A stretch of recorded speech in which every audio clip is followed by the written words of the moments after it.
할렐루야. 2023년 첫 수요 예배 오신 성도님들을 주님의 이름으로 환영하고 축복합니다. 우리 양옆 뒤 사람 할 거 없이 이렇게 한번 인사해 보았으면 좋겠습니다. 2023년 행복하세요. 네, 2023년 우리 하나님께서 주신 행복을 마음껏 누리셨으면 좋겠습니다. 올 한 해가 시작되었습니다. 우리가 많은 계획들도 많은 결단들도 있지만 그것이 내가 계획하고 하나님 도와주세요가 아니라 하나님 내가 계획할 테니 하나님 이루어 주세요가 아니라 하나님께 구하며 나아가는 이 시간이 되기를 소망합니다. 그랬을 때 우리 하나님께서 우리에게 주시는 그 사랑과 소망을 붙잡고 나아가는 이번 한 해가 되기를 소망합니다. 함께 찬양하도록 하겠습니다.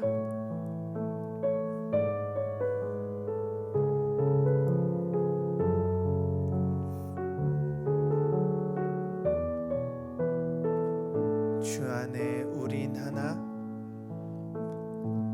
주 안에 우린 하나, 모습은 달라도 예수님 한 분만 바라네. 사랑과 선행으로 서로를 격려해 따스함으로 보듬어 가리. 주님 우리 안에 함께 하시니 형제자매의 기쁨과 슬픔 느끼네. 내 안에 있는 주님 모습 보네. 그분 기뻐하시네.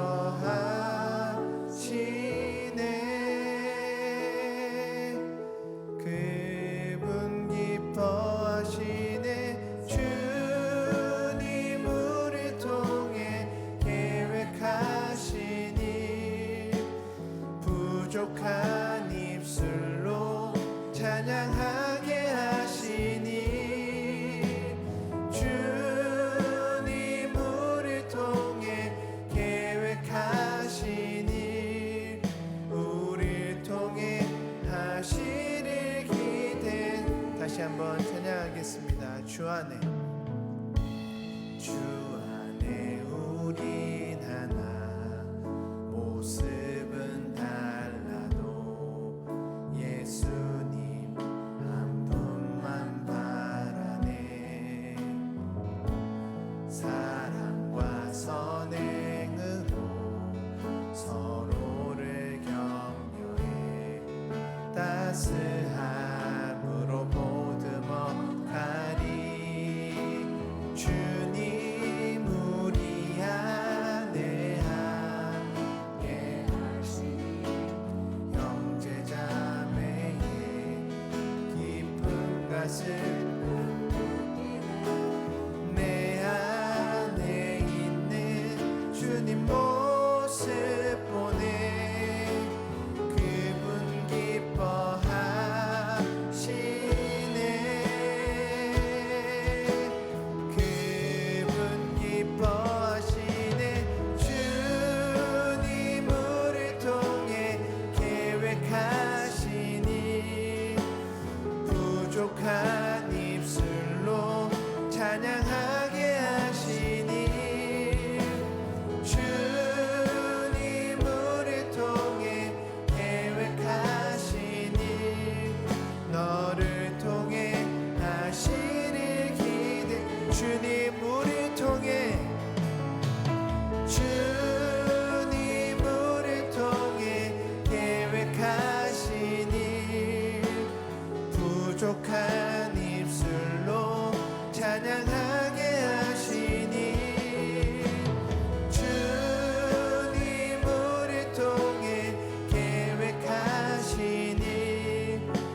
사람들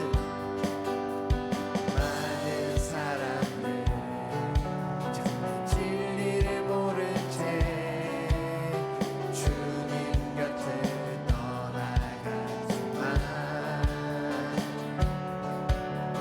내가 만난 주님은 참 사랑이었고 진리고 소망이었소. 난 예수가 좋다오. 난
예수가 좋다오. 난 예수가 좋다오. 아멘 할렐루야. 난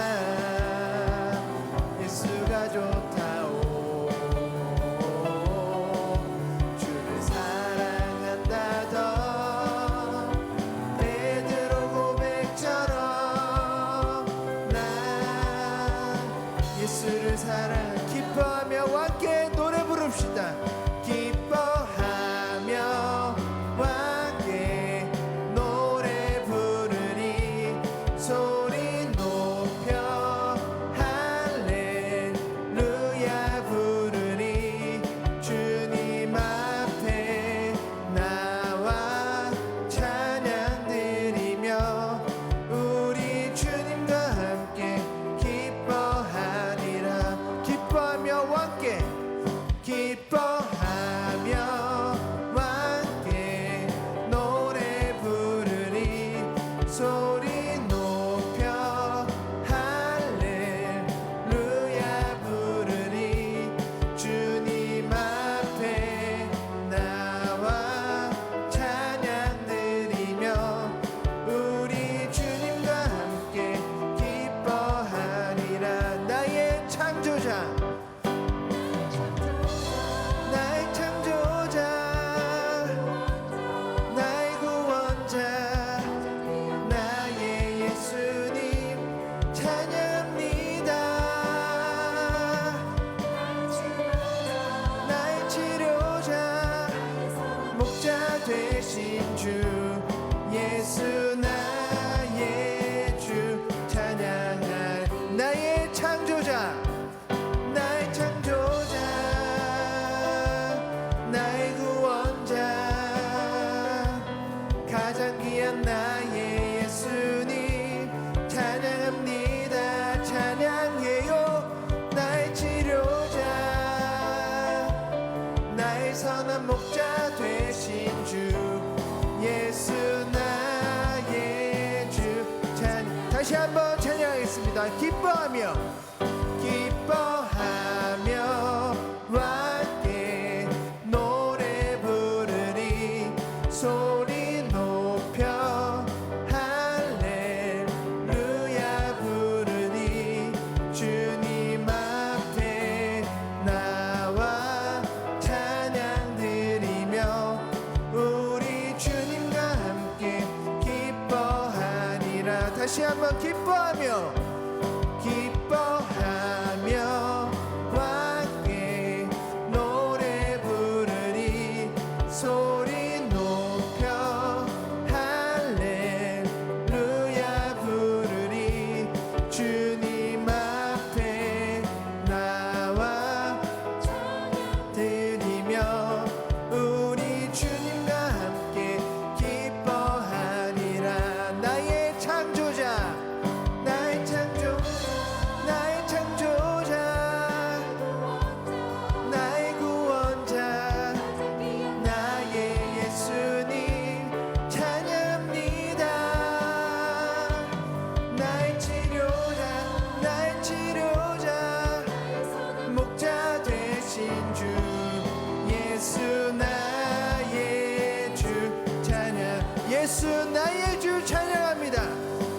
예수 나의 주 예수 나의 주 찬양합시다. 예수 나의 주 찬양하니. 할렐루야. 하나님께 영광의 박수 올려드립시다. 할렐루야.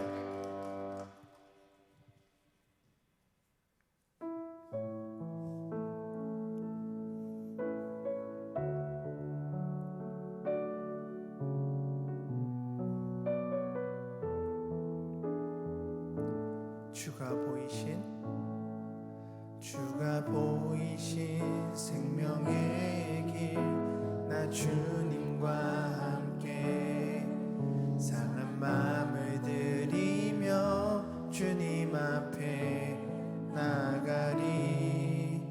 나의 의로움이 되신 주 그 이름 예수 나의 길이 되신 이름 예수. 주가 보이신 생명의 길 나 주님과 함께 상한 마음을 들이며 주님 앞에 나가리. 나의 의로움이 되신 주 그 이름 예수 나의 길이 되신 이름 예수. 나의 길 오직 그가 하시나니. 나를 단련하신 후에 내가 정금같이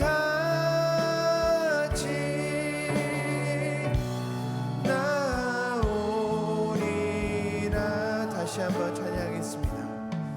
주가 보이신 생명의 길 나 주님과 함께 상한 마음을 들이며 주님 앞에 나가리. 나의 의로움이 되신 주 그 이름 예수 나의 길이 되신 이름 예수. 나의 길 오직 그가 하시나니.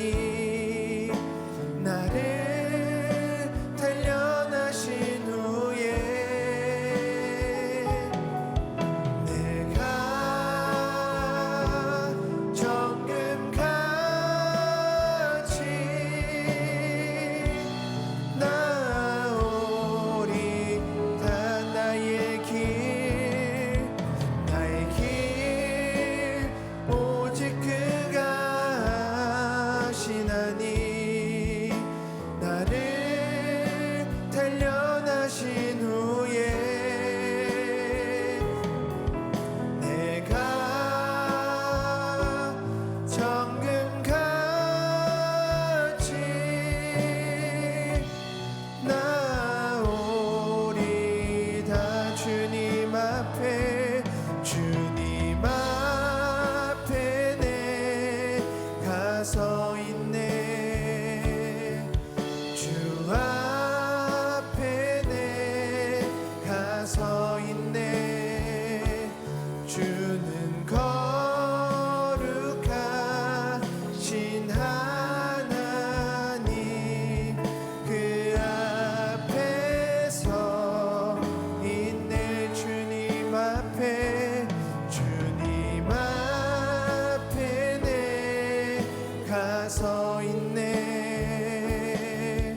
주 앞에 내가 서 있네.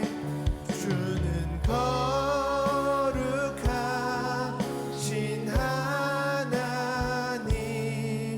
그 앞에서 우리 목소리로만 찬양합시다. 주님 앞에 내가 서 있네. 주 앞에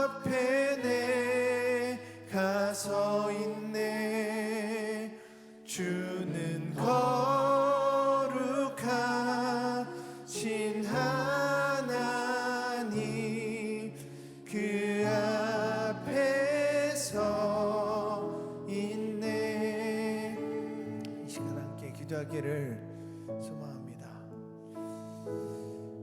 하나님, 우리의 길은 오직 주님만 아십니다. 우리가 주님 앞에 서 있습니다. 주님께 나아가는 그 길이 때로는 벅차고 험한 길이라도 우리는 그 길을 가겠습니다. 주님께 나아가는 우리의 마음을 보시고 우리의 삶을 살펴주시고 온전히 주님과 동행하는 이 시간이 될 수 있도록 주님 함께하여 주시옵소서. 말씀 전하시는 손주범 목사님이 계십니다. 주님께서 붙들어 주시고 입에 권세와 권능을 주셔서 하나님 말씀 대언하실 때 어려움 없이 온전히 주님 말씀 전하실 수 있도록 주님 함께하여 주시옵소서. 예배에 임하는 우리의 마음과 말씀 전하시는 손주범 목사님을 위하여서 주의 이름 한번 부르시고 간절히 기도하시겠습니다. 주여, 주님 앞에 내가 서 있네. 주 앞에 내가 서 있네. 주는 거룩하신 하나님, 그 앞에 서 있네.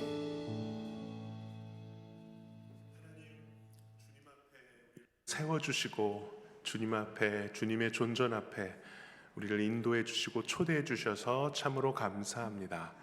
이 귀한 예배를 통하여 하나님과 나와의 그 깊은 관계가 더욱더 깊어지고 주님과의 그 아름다운 만남이 이루어지는 복된 만남의 시간 될 수 있도록 도와주시옵소서. 새해부터 우리와 함께 하시는 하나님의 은혜가 참 큽니다. 새해 특별맞이 새벽 기도회를 통하여 우리에게 주시는 놀라운 지혜의 은총들, 그것들이 올 한 해 동안 우리의 삶에 풍성이 넘칠 수 있도록 도와주시고 그때그때마다 우리에게 부어주시는 하나님의 인도하심과 그 놀라운 진리의 말씀으로 우리의 발걸음을 온전히 인도하여 주시옵소서. 이 시간도 주님 앞에 나아가오니 놀라운 주의 은혜와 사랑으로 채워주실 줄 믿사오며 예수님의 이름으로 감사하며 기도드렸사옵나이다. 아멘. 주님의 이름으로 환영하고 축복합니다. 네, 새해에 특별 새벽 기도의 기간이기도 하고요. 또 1월 첫 수요 오전 예배이기도 합니다. 물론 지난주와 이번 주 사실은 겉으로 보여질 때는 큰 차이가 없지만 또 우리가 새해 또 첫 수요 오전 예배로 드리는 그 의미에 따라서 또 그것에 따라 주시는 우리의 마음가짐과 또 그 마음가짐에 부어주시는 은혜가 다를 줄로 믿습니다. 오늘 한 해 동안도 단 한 번의 예배도 실패하지 않으시고 주님의 은혜 가운데 충만한 그러한 수요일 오전 예배, 또 여러분들 드리는 모든 예배가 되시기를 축복하면서 우리 함께 하나님의 평강, 주님의 평화가 여러분의 삶에 넘쳐나기를 소망합니다. 함께 축복하도록 하겠습니다. 평화, 하나님의 평강이, 평화 하나님의 평강이 당신의 삶에 넘쳐나기를. 평화 하나님의 평강이 당신의 삶에 가득하기를 축복합니다. 지혜, 하나님의 지혜가, 지혜 하나님의 지혜가 우리의 삶에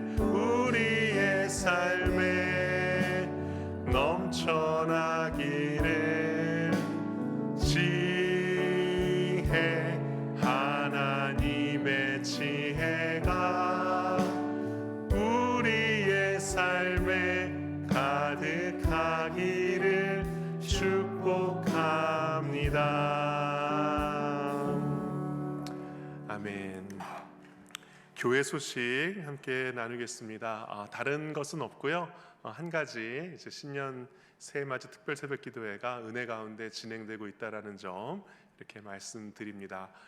이제 벌써 3번 이렇게 함께 새벽 기도에 드렸고 내일과 내일 모레 2번의 시간이 남았는데 이곳 세종 캠퍼스에서 이렇게 예배를 드리다 보니까 원래는 보통 첫날에 굉장히 인원이 많으셨다가 이제 그 다음 날 조금씩 줄어들기 마련인데 오늘도 자칫 그 아침에 나눠드리는 음식이 부족할 뻔했습니다. 사역자들이 안 먹은 사역자들이 있어요. 그래서 이런 것은 참 행복한 겁니다. 물론 안 먹은 사람 중에 한 명이 저긴 한데,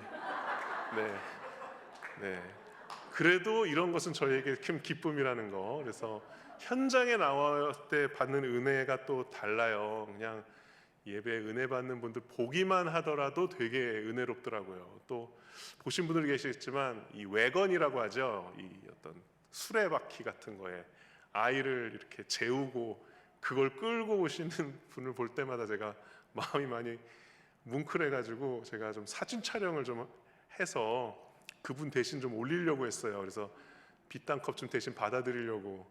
근데 오늘 못 오셔가지고 그래서 제가 그 아버지한테 얘기했습니다. 내일 사진 꼭 제가 찍겠다고.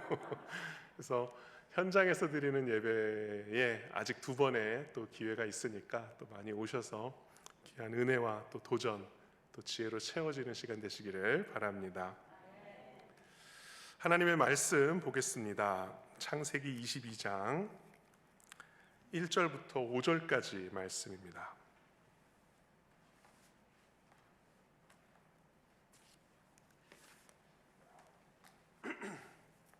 창세기 22장 1절부터 5절까지 말씀, 얼마 안 되는 말씀이기 때문에 우리 함께 한 목소리로 읽도록 하겠습니다. 그 일 후에 하나님이 아브라함을 시험하시려고 그를 부르시되 아브라함아 하시니 그가 이르되 내가 여기 있나이다. 여호와께서 이르시되 내 아들 내 사랑하는 독자 이삭을 데리고 모리아 땅으로 가서 내가 네게 일러준 한 산 거기서 그를 번제로 드리라. 아브라함이 아침에 일찍이 일어나 나귀의 안장을 지우고 두 종과 그의 아들 이삭을 데리고 번제에 쓸 나무를 쪼개어 가지고 떠나 하나님이 자기에게 일러주신 곳으로 가더니 제3일에 아브라함이 눈을 들어 그곳을 멀리 바라본지라. 이에 아브라함이 종들에게 이르되 너희는 나귀와 함께 여기서 기다리라. 내가 아이와 함께 저기 가서 예배하고 우리가 너희에게로 돌아오리라 하고. 아멘. 작년 말에 한 권의 짧은 책을 읽게 되었는데 그 책 제목이 내가 만든 신이라는 제목의 책이었습니다. 제목이 좀 독특했습니다. 내가 만든 신을 내가 만들었다라는 것이 선뜻 이해가 되지 않았습니다. 내가 신을 만들었으면 내가 만든 그 대상이 과연 신인가? 이런 생각이 들었죠. 그 신을 만든 내가 더 우월한 존재가 되잖아요. 이 책에는 이런 내용이 소개되어 있습니다. 레베카 피펫이라는 사람이 빛으로 소금으로라는 책에서 쓴 내용인데 무엇이든 우리를 지배하는 것이 우리의 주인이다. 권력을 구하는 사람은 권력에 지배당하고 사람에게 받아들여지기 원하는 사람은 좋아하는 사람에게 지배당한다. 우리는 스스로를 지배하는 게 아니라 자기 삶의 주인에게 지배당한다라는 내용이었어요. 그러고 보니까 저도 이런저런 좋아하는 게 많거든요. 나는 그냥 그걸 좋아한다고 생각했는데 나도 모르게 내가 좋아하는 것으로부터 내가 지배당하고 있지는 않은가라는 생각을 하게 되었어요. 사실 연초에는 새해의 소망과 기대가 가득해야죠. 그래서 많은 기대와 또 꿈을 가지고 계획하고 무언가 새로운 것을 꿈꾸기 마련입니다. 근데 제가 새해 벽두부터 제목이 올해 간절히 바란 것은 우상이 되고 싶습니다 라는 제목이거든요. 오늘 말씀의 제목이. 근데 오랫동안 간절히 바란 것이 우상이 되기 쉽다라고 얘기한다면 이거 정초부터 초치는 거 아닌가, 그런 마음의 걸림도 있었습니다. 근데 또 다른 면에서 보면 우리가 좋아하는 것을 순수한 마음으로 좋아하는 것 자체가 나쁜 것이 아니고 그것을 간절히 구하는 것 자체도 하나님이 기뻐하시는 것일 텐데 만일 이것이 우상으로 전락한다면 이것이 가장 안타까운 일이겠구나. 그래서 우리가 좋아하고 바라고 구하는 것을 우상이 되지 않도록 하나님이 기뻐하시는 방법과 모양대로 그것들을 구하고 누리는 인생이 되면 좋겠다라는 마음으로 이 한 달 동안을 우리가 자칫 잘못해서 우상을 섬기는 어떤 안타까운 인생이 되지 않기 위한 주제로 말씀을 나누고자 합니다. 가장 먼저 이런 질문을 던질 수가 있습니다. 과연 우상이란 무엇인가? 눈에 보이는 어떤 이런 모형, 어떤 사람이든지 아니면 종교적인 존재든지 종교에서 말하는 어떤 신이든지 그런 것의 어떤 모형 앞에서 절하는 것만이 우상인가라고 한다면 꼭 그렇지 않다라고 말씀드리고 싶어요. 왜냐하면 그렇다고 한다면 우리 중에 우상을 섬기는 사람은 아무도 없을 거예요. 적어도 이 예배를 드리는 분들 가운데 많은 분들은 어떤 무슨 우상이라고 여겨지는 모형 앞에서나 선앙당 같은 곳에서나 어떤 굿 앞에서나 이런 곳에서 막 머리 숙여서 이렇게 그것에 비나이다 하는 사람들은 사실 많지 않거든요. 또 기독교인이 아닌 사람들도 그러한 것에 대해서 그렇게 신봉하지 않는 사람들이 많이 있습니다. 그렇다면 우상은 무엇인가? 우상은 쉽게 말해서 이것입니다. 하나님보다 더 중요하게 생각하는 것이 우상이다라고 말씀드리고 싶어요. 내 삶 가운데 하나님보다 더 중요하게 생각하는 것이 있다고 한다면 그것이 우상이 될 수 있다라는 것입니다. 지금 여러분들의 머릿속에 가득 차 있는 것이 있으신가요? 아마 각자마다 그 생각은 다 다를 거예요. 그게 무엇인지 저는 알지 못합니다. 그런데 그것이 여러분들의 생각에 가득 차 있는 것이 만일 하나님이 아니라면, 그리고 하나님과 연관되어 있는 것이 아니라면 그것이 우상이 될 가능성이 매우 높다라는 것입니다. 여러분들의 마음 가운데 가득 차 있는 것이 있으신가요? 만약 그것이 하나님이 아니라면 그것이 바로 우상이 될 가능성이 굉장히 높다라는 것이고요. 여러분들이 평상시 일상생활에 많은 에너지를 들이고 또 시간을 들이고 재정을 들이는 것이 있다면, 근데 그것이 하나님 연관되어 있는 것이 아니라고 한다면 그것이 우리의 삶의 우상이 될 수 있는 가능성이 굉장히 높다라는 것입니다. 십계명의 첫 계명이 뭐죠? 나 외에 다른 신을 내게 두지 말라. 우상에 관련된 말씀이잖아요. 십계명 중에 첫째 계명은 몇 번째로 중요할까요? 아무래도 첫 번째겠죠.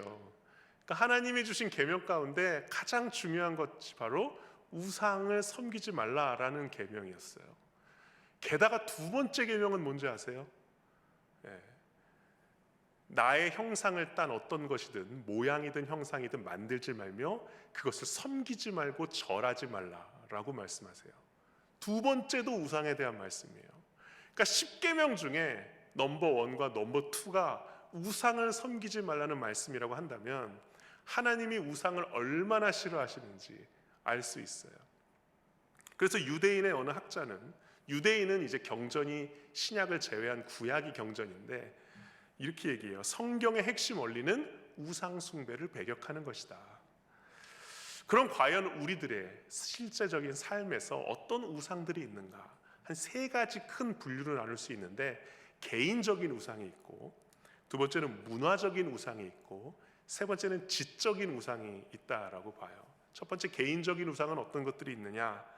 예를 들어 로맨틱한 사랑이라든지 이상적인 가정이라든지 돈이라든지 권력이라든지 성취라든지 인맥이라든지 영향력이라든지 명예라든지 이러한 것들이 개인적인 우상이 얼마든지 될 수 있다는 겁니다. 사실 이러한 것들은 우리 일상생활에서 너무나 자연스럽게 추구하는 것이잖아요. 근데 내가 이것을 단순히 좋아하는 것을 넘어서서 지나치게 갈망하고 염원하고 추구한다면 어느덧 내가 가장 높은 자리에 두어야 하는 그 자리에 그것이 대치해서 그 자리를 차지한다면 이때서부터 이것들이 우상이 되는 것이죠. 팀 켈러 목사님은 그분의 또 다른 책, 결혼을 말하다라는 책에서 이런 얘기를 한 적이 있습니다.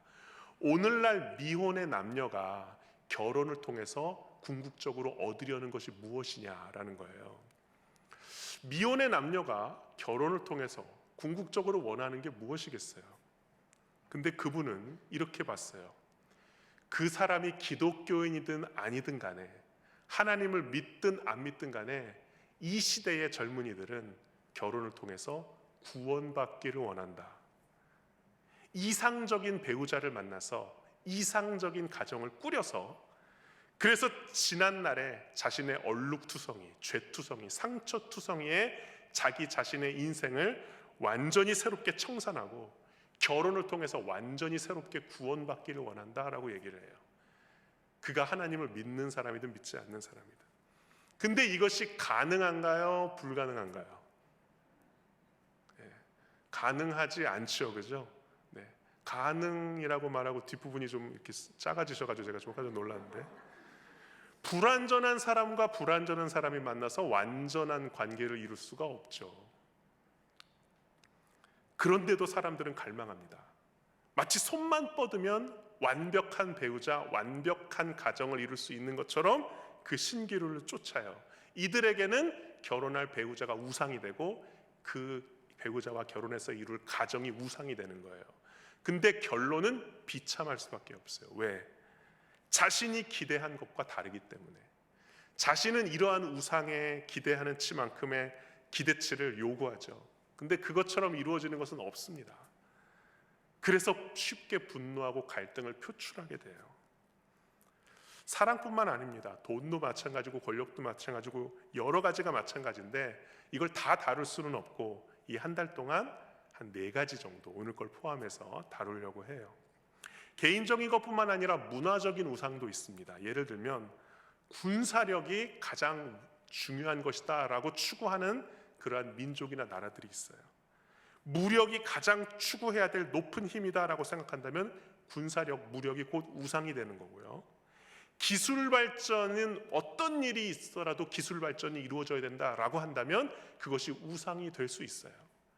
다른 가치는 다 이 가치보다 더 열등하다라고 해서 기술 발전, 경제 번영, 이러한 가치가 그냥 말 자체는 나쁘지 않고 좋은데, 이걸 위해서 다른 가치들을 가볍게 여기고 하찮게 보이고 그것들을 짓밟는 것, 그때부터는 우상이 될 수 있는 것이죠. 생명의 윤리가 있는데 이 윤리를 벗어나서 그것을 넘어서는 어떤 생명공학적인 연구들, 충분한 검토를 하지 않는 것들, 이러한 것들이 우상이 될 수 있는 것입니다. 마지막으로 지적인 우상도 있는데, 이 지적인 우상은 다른 말로 이데올로기라고 할 수 있어요. 이데올로기가 무서운 것이, 자기가 추구하는 어떤 가치, 어떤 주의를 추구하는 것은 좋은데 이것에 동의하지 않으면, 내가 추구하는 것에 동의하지 않으면 싹 다 나머지를 진멸시켜 버리는 것이 이데올로기의 무서움이에요. 그래서 역사적으로 수많은 이데올로기들, 무슨 주의라고 하는 것들 있잖아요. 뭐 공산주의, 사회주의, 전체주의, 궁극주의, 이상주의, 자연주의, 과학주의, 무슨 주의라고 하는 것들이 자기 삶의 이데올로기가 되어버리면 이것이 우상이 되어버리고, 그리고 나서 자식의 것과 동의하지 않는 모든 사람들을 이제 잔악하게 파멸시키기 시작합니다. 사도 바울은 이미 2000년 전에 인간이 우상에 굉장히 취약하다는 사실을 간파했어요. 그래서 로마서 1장 21절 25절에 이렇게 얘기합니다. 제가 읽어드리겠습니다.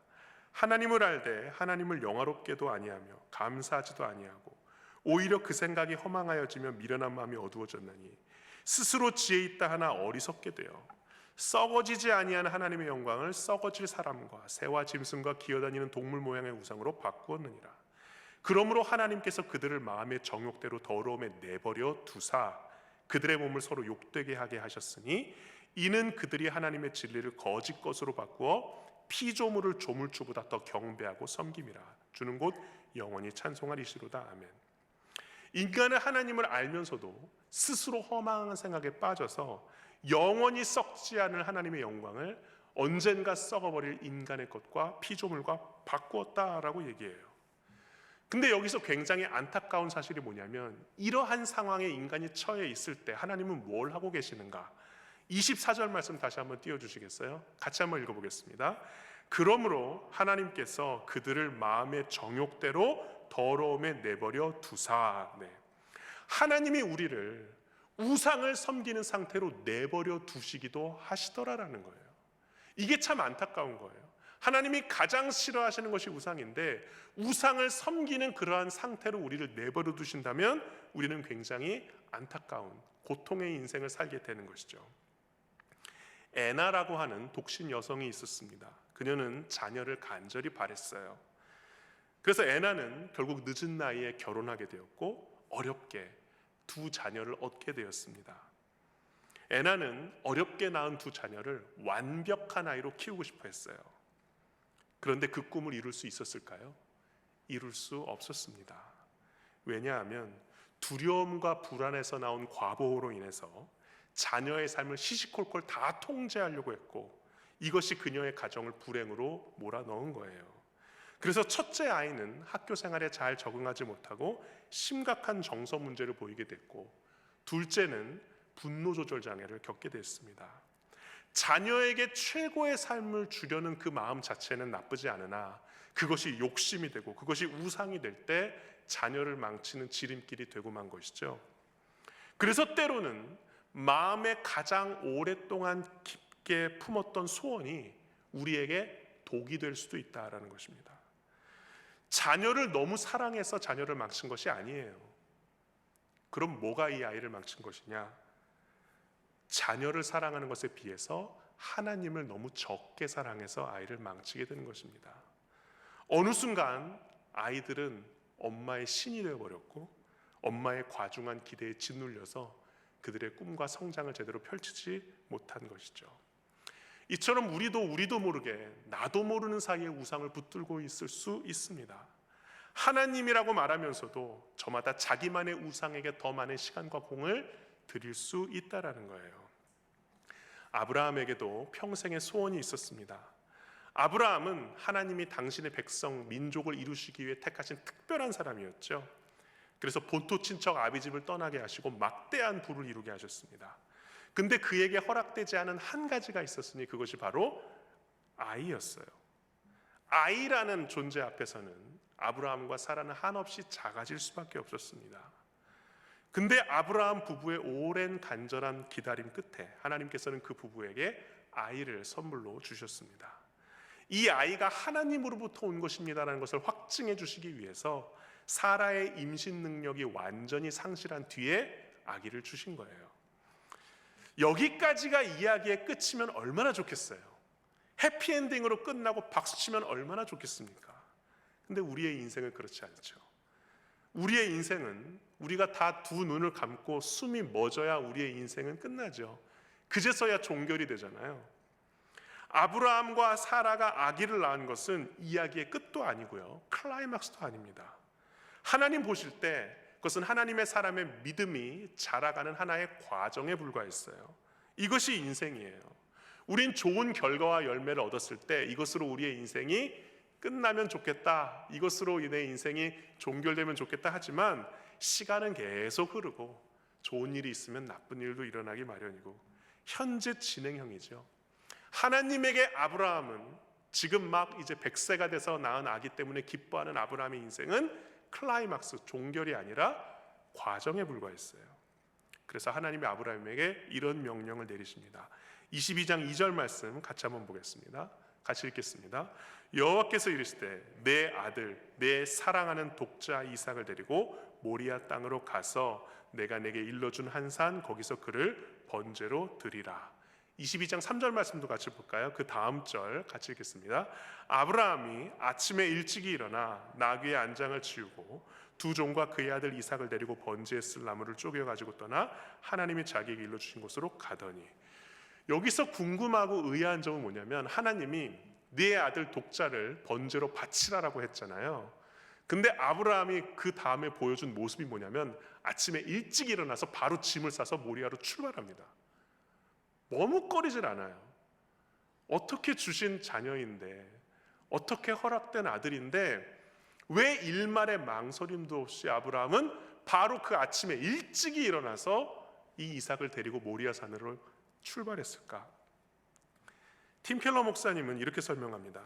만일 아브라함에게 하나님이 나타나서 일어나 네 아내를 죽여라라고 했다면 들은 채도 안 했을 거라고, 내가 뭔가 잘못 들었겠지 했을 거라고. 근데 네 아들 독자를 죽이라는 말을 아브라함이 충분히 납득할 수 있었던 문화적인 배경이 있었다는 거예요. 그게 뭐냐면 당시 장남은 가문의 대표잖아요. 토지와 재산은 오직 장남에게 상속이 됩니다. 가문의 모든 꿈과 희망이 오로지 장남에게 달려 있어요. 지금의 장남보다 훨씬 더 우월한 존재가 옛날 장남이에요. 근데 그런 장자에 대해서 하나님은 뭐라고 얘기하시냐면 출애굽기 34장 19절 20절에 이렇게 얘기하세요. 모든 첫 태생은 다 내 것이며 내 가축의 모든 처음 난 수컷인 소와 양도 다 그러하며 20절 나귀의 첫 새끼는 어린 양으로 대속할 것이요 그렇게 하지 아니하려면 그 목을 꺾을 것이며 내 아들 중 장자는 다 대속할지며 빈손으로 내 얼굴을 보지 말지니라. 뭐라고 말씀하시냐면 모든 태어난 장자는 원래부터 다 내 것이다 라고 얘기하세요. 뭐 출애굽기뿐만 아니라 민수기에도 그런 말씀이 굉장히 많이 나와 있습니다. 그래서 장자는 곧 집안을 얘기했어요. 장남은 내 것이니 나에게 바치라라는 것이 일반적인 생각이었어요. 근데 이렇게 말씀하신 영적인 이유가 있습니다. 모든 집안은, 모든 가문은 가문마다 하나님께 빚을 지고 있어요. 어떤 빚이냐면 죄의 빚이에요. 그래서 이 죄의 빚을 갚기 위해서 한 명의 생명을 취하신다라고 했을 때 갚을 수 있는 유일한 생명이 바로 장남이었던 거예요. 집안의 죄를 대속하기 위한 재물이 필요했던 것이고 그것이 장남인 것이 당연했던 것이 이 고대 문화의 풍습이었다라는 거예요. 하나님이 출애굽 때 장자를 치신 이유도 바로 그것이었습니다. 아브라함은 그렇기 때문에 이 모든 상황을 이해했고 무엇보다 이렇게 말씀하신 하나님을 알았기 때문에 바로 납득하고 액션을 바로 취할 수 있었던 것이죠. 그럼에도 불구하고 하나님은 어떻게 그 아브라함에게 아들을 바치라고 하셨는가? 여기서 우리들에게 좀 적용할 필요가 있어요. 우리들이 던져야 할 질문이 있습니다. 그게 뭐냐면 아브라함이 자녀를 얻기 위하여 오랫동안 기다리고 희생을 마다하지 않은 것은 과연 하나님을 위한 것이냐 아니면 아들 자체를 바라서인가라는 거예요. 우리들에게 적용한다면 이렇게 질문할 수 있습니다. 내 삶의 하나님은 그 자체로 목적이신가 아니면 내 목적을 이루기 위한 수단인가? 여러분들이 오랫동안 간절히 원하고 바라는 것이 있으시다면 이 질문에 답을 해보시길 바랍니다. 하나님은 내 인생의 그 자체로 목적이신지 아니면 내가 오랫동안 간절히 바라고 원하는 것을 이루기 위한 수단인지. 만약에 답이 1번이 아니라 2번이라면 우리는 하나님을 믿는다 하면서 우상을 믿고 있는지도 모르는 것이죠. 우리가 착각하면 안 되는 것은 하나님은 지금 아브라함에게 아들을 사랑하지 말라라고 말씀하시는 게 아니에요. 하나님이 우리에게 말씀하시는 것은 사랑의 대상을 가짜 신으로 둔갑시키면 안 된다라는 말씀이에요. 만약에 아들을, 자녀를 지나치게 사랑하게 되면, 지나치게 우상화해서 사랑하게 되면 둘 중 하나로 귀결될 것입니다. 하나는 완벽한 아이로 자라게 하기 위해서 할 수 있는 모든 수단과 방법을 동원해서 아이를 통제하고 과도하게 훈육하게 할 거예요. 근데 과연 이렇게 자란 아이가 행복하고 잘 자랄까요?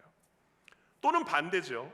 아이가 고통당하는 것을 잠시도 지켜볼 수 없어서 일체 훈육을 하지 않는 것입니다. 버르장머리 없이 자란다 하더라도 할아버지 요즘 수염은 없긴 하지만 쥐어뜯더라도 내 자식에게 누가 손끝 하나 갖다 대라고 하면서 과잉 보호할 거예요. 오냐 애지중지하면서 버르장머리 없게 키울 겁니다. 이것이든 저것이든 기다리는 것은 비참한 결과뿐이죠. 왜냐하면 그렇게 자란 자녀는 내 기대만큼 성장하지 못할 것이 분명하기 때문에. 그리고 내가 원하는 대로 내가 기대하는 우상의 모습대로 변화해 주지 않으면 견디지 못하는 것이 인간이에요. 그래서 스스로 비참해집니다. 그래서 우리는 이런 결론을 내릴 수 있습니다. 내가 만든 우상은 나를 속박한다. 아브라함은 자신도 모르는 사이에 완벽한 자식이라는 우상을 만들고 그 우상에 속박되었던 것이 분명해요. 그래서 하나님의 아들을 바치라고 했을 때 그는 즉시 자신의 죄를 깨닫고 죄의 대가를 치를 수 있는 유일한 존재였던 장자 이삭을 제물로 바치려 했던 것이죠. 그럼 마지막 질문이 났습니다. 어떻게 우리의 인생에 우상을 제거해 나갈 수 있는가? 이미 내 삶에 깊숙이 연관되어 있는 우상을 제거한다는 것은 내 생사를 도려내는 것처럼 아픈 일일 거예요. 끔찍이 고통스러운 일입니다. 만일 아브라함의 심경을 서술했다고 하면 창세기 22장 한 장으로는 부족해요. 66권을 다 할애해도 부족할 것입니다. 근데 우리는 감사하게도 이 이야기의 결과를 알고 있어요. 아브라함은 멋지게 이 시험을 통과했기 때문에. 창세기 22장 4절 5절 말씀 같이 읽어볼까요? 같이 읽겠습니다. 제3일에 아브라함이 눈을 들어 그곳을 멀리 바라본지라. 이에 아브라함이 종들에게 이르되 너희는 나귀와 함께 여기서 기다리라. 내가 아이와 함께 저기 가서 예배하고 우리가 너희에게로 돌아오리라 하고. 아브라함에게는 왠지 모를 믿음이 있었던 것 같아요. 그의 믿음이 자신의 입술로 자기도 모르게 새어나왔어요. 어떤 방법인지 나는 모르지만 나는 이삭과 함께 이곳으로 돌아올 것이다. 하나님께 예배하고 하나님이 어떻게 하실지 나는 모르지만 이삭과 함께 무사히 이곳으로 돌아올 것이다. 예배를 드리는 것에 실패하지 않을 것이고 분명히 이삭도 다시 데려올 수 있을 것이다. 히브리서 기자는 이렇게 이야기합니다. 11장 19절 말씀 세 번역으로 같이 읽겠습니다. 시작. 하나님께서는 이삭을 죽은 사람들 가운데서도 되살리실 수 있다고 아브라함은 생각했던 것입니다. 그러므로 비유하자면 아브라함은 이삭을 죽은 사람들 가운데서 되받은 것입니다. 이삭을 내가 바치겠지만 하나님은 이삭을 다시 되살려 주실 거야 라는 부활의 소망이 아브라함에게 있었다라는 거죠. 이것이 하나님이 받고자 하셨던 믿음이었다라는 거예요. 내 아들 이삭과 저기서 예배하고 다시 돌아오리라. 하나님은 이삭을 다시 되찾게 해 주실 거야. 그 방법을 나는 알지 못하지만 이삭과 함께 내가 다시 돌아오리라는 것, 그것을 가능하게 해주시는 분이 바로 하나님이고 그분이 내가 믿는 하나님이야. 이것을 저는 이렇게 이런 믿음이라고 부르고 싶습니다. 그리 아니하실지라도의 믿음. 그리 아니하실지라도의 믿음. 이 믿음을 보여준 또 다른 이들이 있는데 다니엘서 3장 17절 18절이거든요. 같이 한번 읽어보겠습니다. 왕이여, 우리가 섬기는 하나님이 계시다면 우리를 맹렬히 타는 풀무불 가운데에서 능히 건져내시겠고 왕의 손에서도 건져내시리이다. 그렇게 하지 아니하실지라도 왕이여, 우리가 왕의 신들을 섬기지도 아니하고 왕이 세우신 금신상에게 절하지도 아니할 줄 아옵소서. 다니엘의 세 친구는 느부갓네살 왕 신상에 절하지 않았다는 이유만으로 뜨겁게 타는 용광로, 풀무불에 던져지는 신세가 되었습니다. 그때 느부갓네살 왕이 이 세 명의 친구를 아껴서 회유하죠. 나한테 절해. 그러면 살려줄게. 그 신상에 한 번만 고개 숙여. 네 목숨을 보존할 수 있어. 그렇지 않으면 너는 지금 불타는 용광로에 들어갈 수밖에 없어. 그때 사드락 메삭 아벳느고가 이렇게 얘기하죠. 이걸 가지고 저희들이 굳이 임금님께 대답할 필요가 없습니다. 하나님은 저 풀무불 속에서 우리를 구원해 주실 것입니다. 임금님의 손에서도 우리를 구원해 주실 것입니다. 그런데 그렇게 하지 아니하실지라도 우리의 결정은 변함이 없습니다. 그리 아니하실지라도 그분을 향한 우리의 신뢰와 믿음은 변할 것이 없습니다. 이것이 무엇이죠? 내 뜻대로 상황이 흘러가지 않는다 할지라도, 내가 원하는 상황이 흘러가지 않는다 할지라도, 내가 간절히 원하는 것을 내가 이루지 못하는 상황이 된다 하더라도 하나님을 향한 나의 신실한 믿음을 저버리는 일은 내 인생에 없을 것입니다 라는 고백이에요. 이것이 아브라함이 이삭을 바치라는 하나님을 향해 바친 믿음의 고백이었어요. 하나님이 어떤 분인지 아브라함은 다 알지 못합니다. 하나님의 방법을 다 이해할 수도 없어요. 상상할 수도 없습니다. 그런데 하나님은, 내가 믿는 하나님은 하나님의 때에 하나님의 방법대로 나와 이삭을 구원해 주실 줄 믿습니다. 그리 아니하실지라도 그 믿음을 내가 지키겠습니다 라고 하면서 제단에 이삭을 놓이고 칼을 쳐들었을 때, 그때 아브라함을 향해 하나님의 사자가 다급하게 소리치죠. 그 아이에게 손을 대지 마라. 그 아이에게 아무 일도 하지 마라. 네가 너의 아들 너의 외아들까지도 나한테 아끼지 아니하였으니 이제 네가 하나님 두려워하는 줄을, 하나님 경외하는 줄을 이제 내가 알겠다. 아브라함에게 배워야 하는 믿음이 바로 그리 아니하실지라도의 믿음인 것이죠. 이 믿음이 있다면 우리는 우리도 모르는 사이에 우상을 섬기는 이 안타까운 함정에서 벗어날 수 있습니다. 하나님은 우리가 우상에 빠져서 하나님의 자리에 다른 것을 대처해 놓는 것을 원하지 않으세요. 아브라함은 하나님께 순종하는 것과 아들 중에서 하나를 택해야 하는 일 앞에서 비로소 나의 자식 사랑이 우상 숭배였구나라는 것을 깨닫게 됐어요. 우리가 사랑해야 할 대상은 하나님이지 우상이 아닌 줄 믿습니다. 하나님 이외의 존재는 하나님이 창조하신 피조물의 위치에 걸맞게 사랑하면 됩니다. 그러기 위해선 그리 아니하실지라도의 믿음으로 내가 이전까지 우상으로 삼던 것을 내려놓아야 해요. 제단 위에 올려놓아야 합니다. 그러면 이 우상을 제단 위에 올려놓는다는 게 뭐냐? 포기하라는 것이 아니에요. 제거하라는 것이 아닙니다. 내 인생에서 삭제해버리라는 게 아니에요. 그것이 무엇이냐면 내가 우상으로 여기던 것, 나도 모르게 우상으로 삼던 그 우상의 소유권이 이제 내가 아니라 철저히 하나님께 있습니다 라고 인정하고 선포하고 옮기는 거예요. 명의 변경하는 거죠. 내가 우상으로 여기던 이것의 소유권은 내가 아니라 하나님께 있습니다. 그 주제권은, 그 주권은 다른 누구에게 아니라 오직 하나님께만 있습니다 라고 인정하고 선포하는 것이 우리가 모리아산에 우리의 우상을 그 제단 위에 바치는 행위다라는 거죠. 하나님, 내가 오랫동안 간절히 바라고 원했던 그 소원이 있습니다. 그 소원의 소유권과 주제권은 하나님께 있습니다.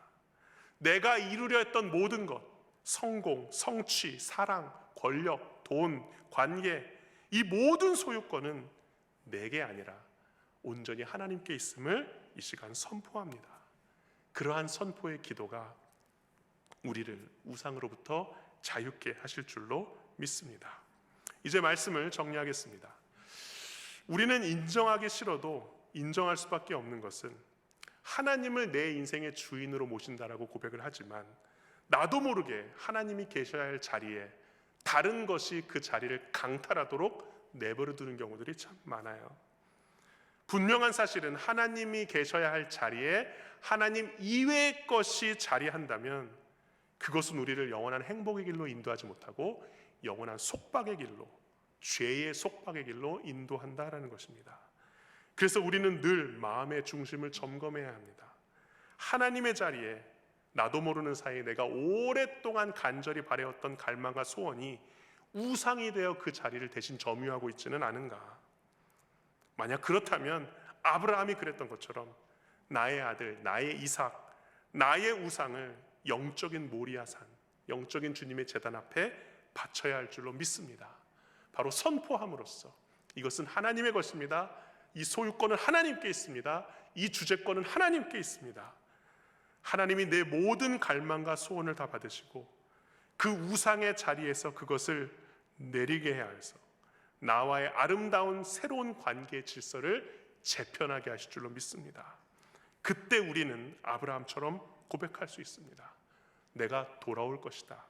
내 아이와 함께 저기 가서 예배하고 다시 돌아올 것이다. 그리 아니하실지라도 신실한 하나님을 향한 우리의 신뢰와 믿음을 저버리지 않을 것이다. 끝까지 하나님을 신뢰함으로써 내가 우상으로 삼았던 모든 것들로부터 진정한 자유를 회복하고 진정한 관계가 회복되는 여러분 되시기를 간절히 축원합니다. 오늘 말씀을 묵상하면서 우리 결단의 찬양 올려드리겠습니다. 내게 허락하신 시련을 통해 나의 믿음 더욱 강하게 자라나고.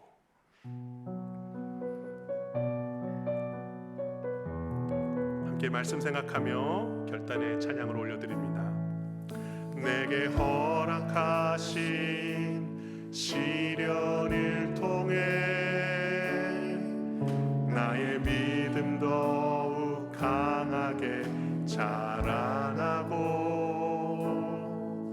험한 산과 골짜기 지나는 동안 주께 더 가까이 나를 이끄시네. 내가 겪는 시험이 어렵고 힘겨워도 내 주님보다 크지 않네. 내 앞에 바다가 갈라지지 않으면 주가 나로 바다 위 걷게 하리. 나는 믿네. 주의 능력으로 내 삶 새롭게 되니. 나는 믿네. 주의 능력으로 담대히 나가리라. 주와 함께 싸워 승리하리라. 날마다 믿음으로 나는 믿네. 나는 믿네. 주의 능력으로 내 삶 새롭게 되니. 나는 믿네. 주의 능력으로 담대히 나가리라. 주와 함께 싸워 승리하리라. 날마다 믿음으로 나 살아. 날마다 믿음으로, 날마다 믿음으로 나 살아가리. 이 시간 함께 기도하길 원합니다. 하나님, 그렇습니다. 그동안 내 욕심을 채우기 위해 존재했던 내 가족, 내 자녀, 내 부모, 내 관계, 내 욕망, 이 모든 것들이 하나님의 주권 아래 있음을 인정합니다. 주님이 받아 주시옵소서. 저에게 가장 선한 길로 인도하시기 위해 주님 필요한 만큼만 제게 역사하여 주옵소서. 그 하나님을 제가 믿습니다. 제가 우상으로 삼던 모든 것들이 자리와 위치와 질서를 주의 은혜 아래 재배치하고 주의 다스림 안에서 이 모든 삶의 질서가 회복되는 은혜가 있게 하여 주시옵소서. 내 삶의 모든 우상들이 떠나가게 하시고 그 우상을 내가 온전히 하나님 앞에 그 소유권을 이전하는 결단의 삶으로써 주님 안에서 참된 자유의 인생, 회복의 인생 누리는 우리 모두가 되게 하여 주옵소서. 우리 함께 결단하며 주님 앞에 기도하겠습니다. 하나님 아버지, 감사와 영광을 올려드립니다. 아버지, 내가 우상으로 삼던 너무나 많은 것들이 있습니다. 그것을 우상으로 여기지 못하였는데 아버지, 내가 간절히 바라고 정말 오랫동안 영원한 것일수록 나도 모르는 우상이 될 수 있었다라는 사실을 아브라함을 통해 깨달았습니다. 하지만 우리 아브라함은 그리 아니하실지라도의 믿음을 통하여 아버지, 우리들을 통하여 진정한 믿음의 본을 보여주시고 정말 어떤 무엇으로부터 우상으로부터 자유한 모습을 우리들에게 보여준 것처럼 아버지, 나도 모르게 내 삶에 있는 많은 것들이 우상으로 전락돼 버리진 않았는지 아버지, 그것을 점검하는 시간 될 수 있도록 도와주옵소서. 하나님의 피조물로 만드신 것은 피조물로 사랑하기를 원합니다. 그것이 하나님의 자리를 대신하는 안타까운 인생이 되지 않기를 원하오니 주님, 우리의 입술을 붙들어 주시고 우리의 마음을 붙들어 주시고 내 삶의 모든 소유의 것들을 오로지 하나님의 소유로 그 명예를 이전하는 그 결단과 그 인정과 그 선포가 우리의 입술에 넘칠 수 있도록 도와주시옵소서. 우리 안에 보좌의 주인은 오직 하나님 한 분이십니다. 그 하나님 외의 것을 우상으로 여기며 아버지, 주님과 함께 온전히 우리의 관계와 삶이 회복되는 은혜가 넘칠 수 있도록 주님 인도하여 주시옵소서. 주님의 은혜 안에서 온전히 회복되는 우리의 인생 될 수 있도록 도와주옵소서. 그렇습니다. 하나님, 우리는 하나님을 우리의 삶의 온전한 한 분의 주인으로 모시지만 나도 모르는 사이에 내 삶의 보좌에 너무나 많은 우상들이 그 자리를 강탈하고 침략한 것을 보게 됩니다. 하나님이 아브라함에게 시험을 주심으로 말미암아 그제서야 자신에게 허락된 이 귀한 아이 이것이 나에게 나도 모르는 우상이 되었다는 것을 깨달았던 것처럼, 그러나 그 상황 가운데서 아브라함은 그리 아니하실지라도의 믿음으로 오로지 나의 신실하신 하나님을 믿으며 내가 나아가겠나이다 고백하고 결단했던 것처럼, 주님, 우리의 삶의 우상이 되었던 모든 것들을 이 시간 영적인 모리아산 주의 제단 위에 바쳐 하나님 그 소유가 온전히 하나님께 있음을 인정하고 선포하는 주의 모든 자녀를 될 수 있도록 인도하여 주옵소서. 그래서 헛된 것으로 인하여 우리가 죄의 속박과 굴레 가운데 고통당하지 아니하고 오직 하나님의 주권 아래 모든 것들이 은혜 가운데 다스려지며 나와 함께하는 모든 것들이 주 안에서 자유케 되고 회복케 되는 은혜가 넘치는 올 한 해가 되게 하여 주시옵소서. 이 시간 주님 앞에 우리의 정성과 마음도 드렸나이다. 아버지, 이것을 기쁘게 받아주시고 내 삶을 속박하는 모든 것으로부터 주님의 능력으로 그 쇠사슬을 끊어주시고 그것들을 사라지게 하여 주셔서 주님 안에 자유케 하며 하나님 한 분만으로 감사와 찬양과 영광과 존귀를 올려드리는 주님의 자녀들, 주님의 백성들, 또 주님의 가정들 될 수 있도록 인도하여 주옵소서. 모든 감사 영광 주께 올려드리며 예수님의 이름으로 기도드렸사옵나이다. 아멘. 함께 주기도문 찬양 우리 다 함께 일어나셔서 주님 앞에 올려드리며 수요 오전 예배 마치도록 하겠습니다.